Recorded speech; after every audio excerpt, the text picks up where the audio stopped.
चलेंगे। ये बुक ले लूँ अब। बिस्मिल्लाहिर्रहमानिर्रहीम। आगे हमारे पास स्टूडेंट्स आज का जो हमारा टॉपिक है वो प्रॉब्लम हम कर रहे हैं एक्सरसाइज की, और आज हम करेंगे प्रॉब्लम नंबर 11, 12, 13, 14 और 15। कोशिश करेंगे 5 आज हम कंप्लीट करें। तो चैप्टर नंबर 2 की हम प्रॉब्लम्स कर रहे हैं, न्यूमेरिकल प्रॉब्लम्स। तो आज हम करेंगे इसका फर्स्ट पार्ट 1 की ये फिजिक्स है हमारे पास। इसका हमारे पास प्रॉब्लम नंबर 11 है बस। तो इसको देखते हैं, ध्यान से बस आपने चीज़ों को सिंपल करके अंडरस्टैंड करना है। कह रहा है वेक्टर्स ए बी सी, हमारे पास 3 वेक्टर्स हैं। कितने वेक्टर्स हैं? ए बी सी 3 वेक्टर्स हैं। उसमें हमारे पास आगे का कह रहा है ए हमारे पास तरतीब के साथ दिया हुआ है। ए का जो मैग्नीट्यूड है वो 4 यूनिट्स है, बी का हमारे पास 3 यूनिट्स है, और हमारे पास तीसरा जो सी है उसका 8 यूनिट्स है। और आगे उसके साथ देखिए डायरेक्शंस भी मेंशन की हुई हैं कि जो 4 यूनिट वाला है वो नॉर्थ में है, इसी तरह 3 यूनिट्स वाला वो वेस्ट में है, और इसी तरह हमारे पास जो 8 यूनिट्स वाला है वो ईस्ट में है, रिस्पेक्टिवली के तरतीब के साथ। तो डिस्क्राइब करेंगे, अगर हम ए क्रॉस बी लेंगे तब हमारे पास क्या आंसर आएगा, ए क्रॉस सी लेंगे फिर क्या आएगा, और बी क्रॉस सी लेंगे तो फिर क्या आएगा। तो बेटा सबसे पहले तो मैं आपको व्हाइट बोर्ड के ऊपर लेके आता हूँ डायरेक्शंस को, व्हाइट बोर्ड के ऊपर कैसे ड्रा किया जाता है। आपको पता है ना, आपके पास 4 डायरेक्शंस होती हैं, 4 ही होती हैं ना, ईस्ट वेस्ट।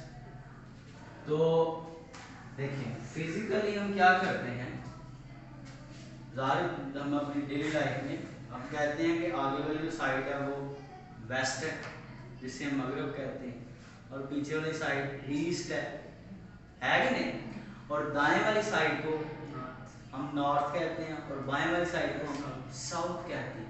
लेकिन वाइट बोर्ड के ऊपर ऐसे नहीं है। वाइट बोर्ड के ऊपर क्या है, वाइट बोर्ड के ऊपर ये साइड होती है दाएं वाली ईस्ट, और ये साइड होती है वेस्ट। समझ आ गई कि नहीं। उसके बाद ये वाली जो साइड है हमारे पास, इसको आप कहेंगे भाई नॉर्थ, क्या कहेंगे, और इसको कहेंगे साउथ। क्लियर हो गया। तो व्हाइट बोर्ड के ऊपर हम इस तरह से डायरेक्शंस को ड्रा करते हैं। अब जरा स्टेटमेंट में देखें तो उसने कहा है कि हमने जो ए वेक्टर है वो 4 यूनिट्स लिया हुआ है, किस डायरेक्शन में, नॉर्थ वाली डायरेक्शन में। ए किधर को लिया हुआ है, नॉर्थ वाली डायरेक्शन में, यानी कि ए हमने इधर लिया हुआ है। क्लियर हो गया। 4 यूनिट्स यानी कि उसका जो मैग्नीट्यूड है 4 है, इधर लिखेंगे है।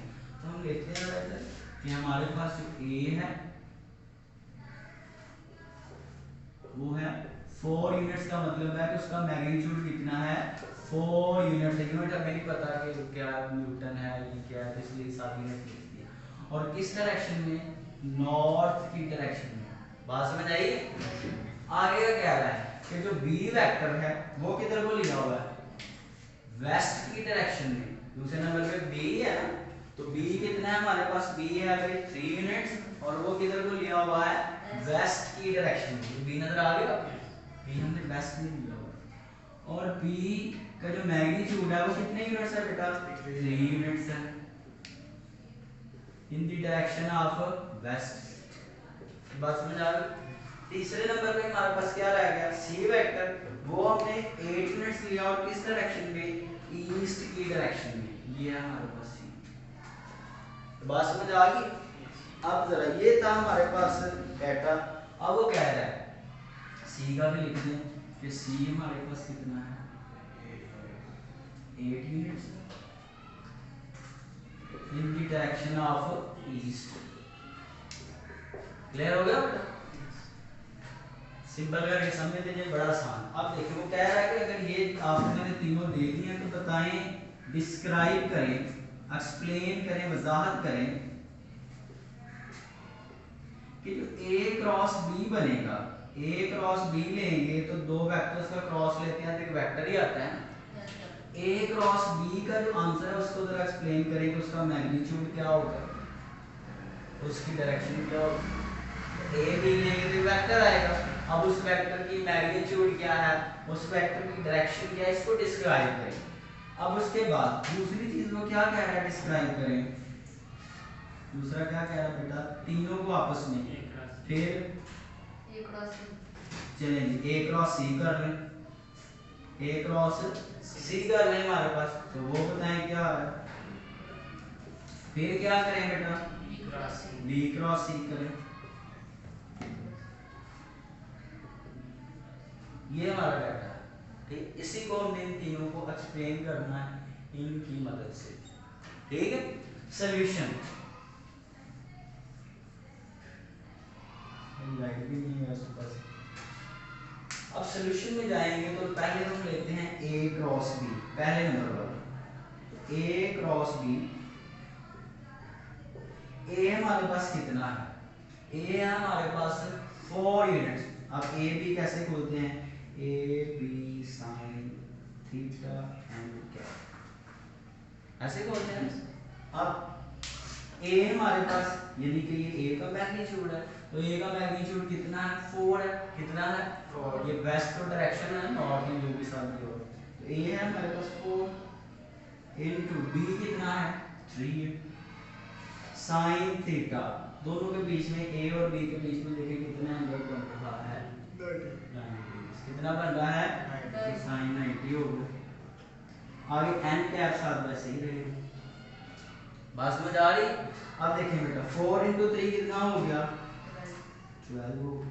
साइन 90 कितना होता है 1 लिखने की जरूरत ही नहीं। अब ये एन हेड यहाँ पे है यूनिट वेक्टर, क्या चीज है, यूनिट वेक्टर। क्या हमें बताता है, किसी वेक्टर की डायरेक्शन बताता है, क्या बताता है। अब ए का जब बी के साथ क्रॉस लिया तो जवाब एक वेक्टर ही आएगा। उस वेक्टर का मैग्नीट्यूड 12 है, लेकिन उसकी डायरेक्शन क्या, अब जरा मैं वो बताने लगा। तो राइट हैंड रूल रिकॉल करें माइंड में, क्रॉस प्रोडक्ट वाले में क्या करते थे बेटा, हम पहले वेक्टर की डायरेक्शन में फिंगर्स को करते थे। ए वेक्टर ए से बी की तरफ ले आना क्रॉस, ए की सीमत पे करेंगे और दूसरे वेक्टर की सीमत जिधर को क्रॉस ले रहे हैं बी की तरफ ले रहे हैं, बी की सीमत में घुमाएंगे, अंगूठे को खोल देंगे, अंगूठा जा रहा है बाहर की तरफ, इसको कहेंगे अपवर्ड। क्या कहेंगे, अपवर्ड। अगर बाहर की तरफ तो अपवर्ड, अगर अंदर की तरफ होता तो डाउनवर्ड। समझ आ रही बात। तो हमारे पास डायरेक्शन क्या बन रही है, अपवर्ड बन रही है। बुक वाले ने वर्टिकली अपवर्ड लिखा है, यानी सीधी बाहर की तरफ। वर्टिकली अपवर्ड लिख लें, सिंपल अपवर्ड लिख लें, बात समझ आ रही है। समझ आ रही है। तो जो हमारे पास तीसरा वेक्टर बन रहा है ए क्रॉस बी लेके, उसकी मैग्नीट्यूड इतनी है और उसकी सीमत ये है। क्लियर हो गया, ये डिस्क्राइब हो गया। अब दूसरी चीज हमने इसमें डिस्क्राइब करनी है, वो हमारे पास क्या है, वो है ए क्रॉस सी। वो क्या है, ए क्रॉस सी। अब ये हमारे पास कितना है बेटा 4 है। अब ऐसे ही होता है ना, ए सी साइन थीटा एन हेड, ये बनेगा ना। तो ए का मैग्नीट्यूड कितना है भाई 4 है। यार समझ आ रही है। सी बेटा हमारे पास कितना है 8 है। साइन थीटा, अब ए और सी में फिर कितना एंगल है 90 डिग्री है, तो साइन 90 एन हेड साथ ऐसे 4 इंटू 8 32 है कि नहीं। अब साइन 90 अगेन कितना होगा 1 लिखने की जरूरत नहीं, अब एन डायरेक्शन को बताएगा, अब अगेन डायरेक्शन देखने की जरूरत है। अब ए ये है, अगेन ए तो उधर को ही है, घुमाना किधर को सी की तरफ है, सी नीचे है, तो ए से सी अंगूठा किधर को जा रहा है, यानी कि डाउनवर्ड डायरेक्शन। समझ आ रही बात। हाँ बेटा ठीक है। तो ये हमारे पास आ गया क्या, ए क्रॉस सी आ गया है, ये भी एक्सप्लेन हो गया। तो जो ए क्रॉस सी का एक वेक्टर आएगा, उसकी मैग्नीट्यूड ये होगी, उसकी डायरेक्शन ये होगी। अब तीसरा रह गया क्या हमारे पास, B cross C. B cross C भी कर लेते हैं, तो वो क्या बनेगा, B C sine theta n. हाँ बेटा देखिए, बी हमारे पास कितना है 3 है, सी कितना है 8 है, तो डायरेक्ट कर दूं 24। समझ आ गई, मल्टीप्लाई हो रहा है ना। अब जरा गौर से देखिए, सी ऐसे है, बी ऐसे है, दोनों के बीच में कितना एंगल 180। जब साइन 180 करें तो आंसर क्या आता है 0 आता है। मैं कर दूँ ये स्टेप एक्स्ट्रा किताब के अंदर आपकी, जब आप करें तो आपको पता हो कि जीरो कैसे करना। यहाँ पे एंगल कितना बन रहा है 180 डिग्री, और साइन 180 का क्या आता है जीरो, ये सारा आएगा जीरो, जीरो मल्टीप्लाई समथिंग, ये क्या आएगा सारा जीरो ही आएगा, एन क्या है साथ वैसे ही है कि नहीं। तो जब बी क्रॉस सी लेंगे तो हमारे पास जो वेक्टर आएगा उसका मैग्नीट्यूड जीरो होगा, और जब इस साथ डायरेक्शन भी अटैच कर दें, आर्बिट्ररी डायरेक्शन है, तो वो क्या बन जाता है एक नल वेक्टर बन जाता है। क्या बन जाता है कि अगर दो ऐसे वेक्टर्स का क्रॉस लिया जाए जो कि दोनों एक दूसरे से 180 डिग्री पे, तो हमने पीछे पढ़ा था, तो उनका आंसर क्या आता है एक नल वेक्टर आता है, जिसका मैग्नीट्यूड कितना होता है जीरो, और जिसकी कोई भी आर्बिट्ररी डायरेक्शन हो सकती है। आगे बेटा बढ़ते हैं जरा, ये आप बेशक साथ इंक्लूड कर लीजिएगा ताकि आपको अच्छे से पता लगे कि इसमें क्या होगा। आगे बढ़ते हैं बेटा, हमारे पास नेक्स्ट क्या है, कह रहा है जी द टॉर्क सिंपल, मैं इसका बताता हूँ। कह रहा है कि आप हमें क्या फाइंड करके बताएं, डाटा देखें जी। प्रॉब्लम नंबर हमारे पास 12 है, देखिए कह रहा है कि हमें R क्रॉस F फाइंड करके बताएं। R क्रॉस F का मतलब क्या होता है, आपने क्या फाइंड करना है, टॉर्क फाइंड करना है। क्या फाइंड करके बताएं हमें, टॉर्क फाइंड करके बताएं। जब वो कह रहा है कि मैंने आपको F दे दिया, जो हम F लगा रहे हैं वहां पे वो कितना है भाई -3i, इतनी फोर्स लगा रहे हैं, उसके बाद +5k, और जिस पॉइंट पे लगा रहे हैं उसका पोजीशन वेक्टर है हमारे पास r कितना है, r है हमारे पास 7i plus 3j plus k, ये मीटर्स में है और ये किस में है न्यूटन्स में, ये अब उसने यूनिट साथ मेंशन कर दिया। अब वो कह रहा है कि भाई हमारे पास हम कहीं एक्स वाई प्लेन में हैं, हम किसी पॉइंट पे यानी कि एक्सिस ऑफ रोटेशन से हम कहीं यानी कि ओरिजिन से हम कहीं दूर जाके फोर्स लगा रहे हैं। अब ओरिजिन से दूर जहाँ तक आप फोर्स लगा रहे हैं वो बन जाएगा मोमेंट आर्म, है कि नहीं, यानी कि उसने हमें आर दे दिया, मोमेंट आर्म दे दिया है, प्लस हमें जितनी फोर्स दे दिया वो दे दिया। अब क्या कह रहा है, निकाल के बताएं हमें आर क्रॉस एफ निकाल के बताएं, यानी कि टॉर्क निकाल के बताएं। बात समझ आ रही है। अब बेटा आगे बढ़ते हैं सोल्यूशन। तो हम जानते हैं एस आर क्रॉस एफ, ये हमें देता है क्या, टॉर्क देता है, क्या देता है टॉर्क, और ये किसके इक्वल होता है, ये दो वेक्टर्स का क्रॉस है ना, तो क्रॉस को कैसे लिखते हैं, इन केस ऑफ डिटर्मिनेंट भी हम लिख सकते हैं कि नहीं। वहां मैंने एक पॉइंट पढ़ाया था कि क्रॉस प्रोडक्ट को आप डिटर्मिनेंट की फॉर्म में भी लिख सकते हैं। अब बेटा तो तीन हमारे पास यूनिट वेक्टर्स हैं आई जे और के हैं। अब पहले आर के लिखेंगे, ये सारे आर का देखेंगे, आई वाला क्या है 7, जे वाला क्या है 3, के वाला क्या है 1। समझ आ गई बात। इस तरह बाद में एफ आ रहा है, एफ के लिखेंगे -3, अब सब समझ आ रही है, यस, +1 और 5, ठीक हो गया कि नहीं। अब डिटर्मिनेंट ओपन करना तो आपको आता ही होगा, तो भूल गया है, चलिए अब देखिए बेटा, पहले हम एक्सपेंशन करेंगे, आई लेंगे, ये आई है ना, आई वाली दोनों कट जाएंगे, 3 5 के साथ मल्टीप्लाई हो क्या होगा 15, डिटर्मिनेंट जब लेते हैं तो बीच में क्या आता है 1 × 1, फिर पहली टर्म प्लस में होती है, दूसरी टर्म माइनस में होती है, डिटर्मिनेंट की प्रॉपर्टी है, रिपीट होती है इसमें वैल्यूज प्लस माइनस, ये आपने पढ़ा होगा मैथमेटिक्स के अंदर। बार आगे बढ़ेंगे तो जे वाली ये भी कट जाएगी और ये भी कट जाएगी, तो 7 5 बच जाएगा 35, बीच में फॉर्मूले का -3 × 1, तो कितना बनेगा -3, माइनस माइनस क्या हो जाएगा प्लस। आगे हमारे पास है के प्लस के, तीसरा इधर कर आगे वो कर लेंगे, तो ये कट गया, 7 इंटू 1 7, बीच में माइनस फॉर्मूले का, 3 इंटू 3 9, और ये माइनस में पड़ा हुआ तो माइनस माइनस क्या हो गया 10। बात समझ आ रही है? सिंपल। अब इसमें आप जो कैलकुलेशन हो रही है वो कर लें। तो ये आ रहा है आई के साथ आ रहा है कितना 14, क्लियर हो गया कि नहीं? ऐसे ही है ना। और ये कितना आ रहा है 38 माइनस 8 और के कितना आ रहा है 16। समझ आ रही है बात? ये हमारे पास आ गया है आर क्रॉस एफ, इसे हमने क्या नाम दिया है टार का नाम दिया है, वही हमने फाइंड करना। आप उसके ऊपर यूनिट दिए हुए थे ना, तो इसके साथ भी क्या लगा दें साथ न्यूटन मीटर। तार का यूनिट क्या होता है न्यूटन मीटर, ये पीछे आपको पढ़ाया गया। ठीक है बच्चों,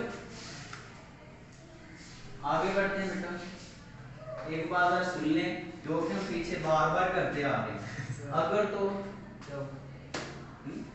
माइक नहीं अटैच किया हुआ है, माइक नहीं अटैच किया हुआ है, चलें बार अभी अटैच कर लेते हैं या पहले आप बताया करो।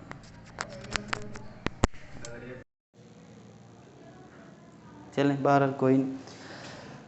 तो अब देखें, आवाज़ वैसे भी मोबाइल रिकॉर्ड करता ही है, लेकिन फिर भी माइक में ज़्यादा बेहतर होती है। देखें बेटा, इसके बाद हमारे पास क्या है कि नेक्स्ट हमारे पास ये कि मैं बात करने लगा था, अगर तो सिंपल आर दिया हो फिर तो कोई इशू नहीं कि सिंपल आर वही मूवमेंट आर्म बन जाए। अगर दो पॉइंट्स दे के वो आपको कहे कि ये पॉइंट है ये पॉइंट है, ओरिजिन से आप कहीं हैं, तो मैंने बताया था फिर उस केस में जो आर होता है वो इक्वल होता है R2 माइनस R1 के। समझ आ रही बात है कि नहीं? तो ये आगे मैं यूज़ करूँगा, तो ये अब देखिए किधर आ गया। तो कह रहा है कि हमारे पास जो फोर्स लग रही है प्रॉब्लम नंबर 13 में,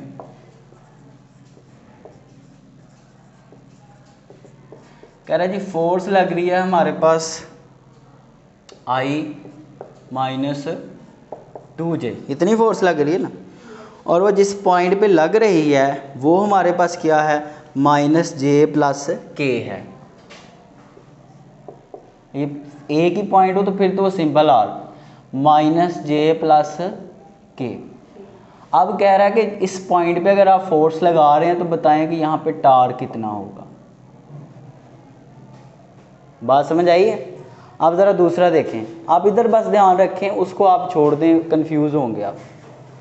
दूसरा क्या कह रहा है कि आप उस पॉइंट से किसी और पॉइंट पे चले गए, यानी कि यहाँ से कहीं यहाँ आ गए हैं, तो उस केस में क्या है अगेन फिर आपको फोर्स वही रही आपकी, कह रहा है फोर्स आप उतनी ही लगा रहे हैं,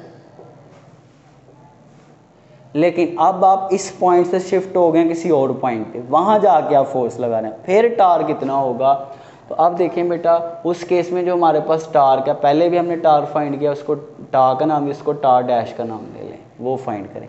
आप देखें इस केस में जो इसका पोजीशन वेक्टर बन रहा है उसको आप नाम दे लें क्या, यानी कि सपोज ये कहीं है, उसको आप R1 का, वो कितना दिया हुआ इस केस के लिए, वो दिया हुआ I प्लस K, क्या दिया हुआ है I प्लस K। अब उसके बाद जो दूसरा हमें इस केस में दिया हुआ था, जो दूसरा पॉइंट था, जैसे हम हेड टू टेबल में यूज़ कर रहे थे, उसको आप क्या नाम दे लेंगे R2 का, क्या नाम दे लेंगे R2 का।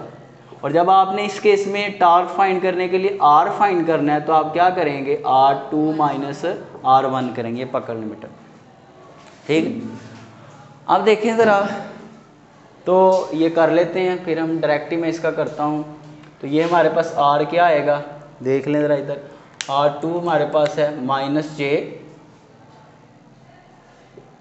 उसके बाद प्लस K, यही है ना, उसमें माइनस करेंगे R1, तो R1 माइनस करेंगे तो ये माइनस आई हो जाएगा, है कि नहीं, और माइनस K हो जाएगा, ठीक है। अब इसके बाद देखें तो ये हमारे पास आ गया है R, तो R आ गया हमारे पास कितना -J, पहले I वाला लिखें -I, फिर J वाला लिखें, K से कैंसिल आउट हो गया तो वो 0K है। आप समझ आ गई? अब ज़रा R आ गया, इधर R वैसे सीधा दिया हुआ था, अब आपको टार्क फाइंड करने वाला फार्मूला तो वैसे ही आपको आता है कि नहीं? तो इधर आप फाइंड करेंगे सोल्यूशन, कि टार इक्वल है आर क्रॉस एफ के। डिटर्मिनेंट फॉर्म में लिख लें आई जे के। तो आर के पहले कंपोनेंट्स लिखें, आई वाला तो है ही 0, है ही नहीं इधर। जे वाला कितना है -1, के वाला कितना है। अब एफ के लिख लें, आई वाला 1 है, जे वाला -2 और के वाला क्या है 0 है। जब आप इसकी एक्सपेंशन करेंगे जैसे हमने इधर किया है, कर लेंगे ना, तो क्या आंसर आएगा, इधर आंसर बताएं मुझे वहाँ से बुक से। तो बेटा सिंपल जैसे इस प्रॉब्लम में हमने किया है ऐसे इसका भी आप एक्सपेंशन करके डिटर्मिनेंट की तो आंसर आ जाएगा। क्या है पहला टार्क 2i प्लस जे प्लस के, ये आपके पास आंसर आएगा। ठीक है, अब इसके बाद इधर आ जाए, ज़रा इधर भी टार्क फाइंड कर लेंगे। तो हमारे पास वही फार्मूला के सोल्यूशन, चलें सोल्यूशन यहाँ से आपका स्टार्ट हो गया। चलिए तो सोल्यूशन हमारे पास क्या है कि टार dash equals to R cross F. तो इस केस में हमारे पास आर क्या, पहले आई जे के, आर हमारे पास क्या है -1, आई क्या है हमारे पास -1 है आर के लिए, और जे क्या है वो भी -1 और के क्या है 0। उसके बाद एफ के लिखेंगे तो एफ का क्या था 1 -2 0। ठीक है, सिंपल हमने किया। अब इसको भी एक्सपेंशन करेंगे तो आंसर क्या आएगा बताएं ज़रा, 3 के आएगा। तो जो टार्क है वो इतनी है हमारे पास इस केस में। ठीक है बेटा, देखें बेटा इसमें क्या था, वो कह रहा है कि आपके पास फोर्स दी गई है, पहले आप फोर्स इस पोजीशन वेक्टर पे यानी कि इतने मूवमेंट आर्म पे आप लगा रहे हैं सिंपल, तो एक ही मूवमेंट आर्म दिया गया तो वही आपका आर है, तो सीधा आपने आर क्रॉस एफ किया तो आपके पास आंसर आ गया। अब उसने क्या किया है, कह रहा है उस पॉइंट से अब आप किसी और पॉइंट पे चले गए, अब आपने फोर्स पिछले पॉइंट की बजाय अब आपने किसी और पॉइंट पे जाके फोर्स लगाई है। तो फिर हमने पढ़ा है कि जब हमारे पास 2 पॉइंट्स आ जाएं तो उस केस में हम आर कैसे फाइंड करते हैं, R2 माइनस R1 से करते हैं। अब जो इस केस वाला पॉइंट दिया हुआ है उसको आप रख लेंगे R1 का नाम दे लेंगे, और जो पीछे वाला पॉइंट था जो पहले प्रीवियस पॉइंट था उसको आप क्या नाम दे लेंगे R2 का नाम दे लें। तो R2 में से R1 निकालेंगे तो हमारे पास R आ जाएगा, वही R को फिर आगे जाके आप R क्रॉस F कर लेंगे तो आपके पास डिटर्मिनेंट सॉरी आपके पास क्या आ जाएगा टार्क आ जाएगी। तो ये बेटा आज के हमारे 3 प्रॉब्लम्स थी। आई होप आपको समझ आई होगी। अगर वो प्रॉब्लम है तो इंशाल्लाह कल अगेन उसको डिस्कस कर लेंगे। जल्दी जल्दी नोट कर लें, अपना ख्याल रखेंगे। अल्लाह हाफिज़। इसको ऑफ कर, जल्दी जल्दी नोट करें हमसे।